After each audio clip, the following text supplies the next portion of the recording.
Évidemment, nous étions en réunion de sécurité autour de vice-premier ministre, ministre de l'Intérieur, sécurité, décentralisation et affaires coutumières pour évaluer la situation sécuritaire en général, mais particulièrement aussi à la situation sécuritaire à Kinshasa.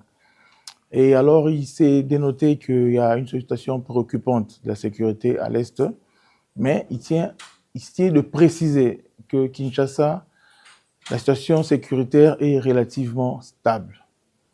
Alors, nous profitons de l'occasion pour informer à notre population de Kinshasa de ne pas céder à l'intox.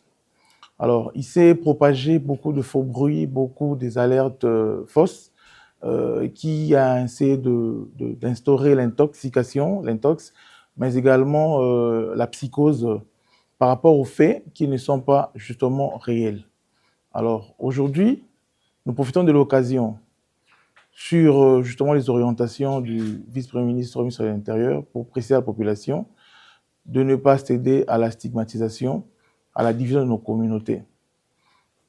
La ville de Kinshasa est stable, nonobstant quelques faits bénins signalés, de braquage, et puis voilà, des infiltrations non autrement identifiées, mais les enquêtes se poursuivent pour que ces malfrats soient déférés devant les instances judiciaires.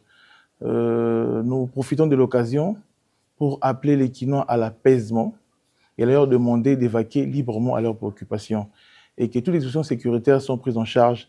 L'armée et la police sont justement là pour accompagner toutes ces mesures afin que les Kinois puissent continuer à vivre paisiblement dans l'étendue de la ville de Kinshasa.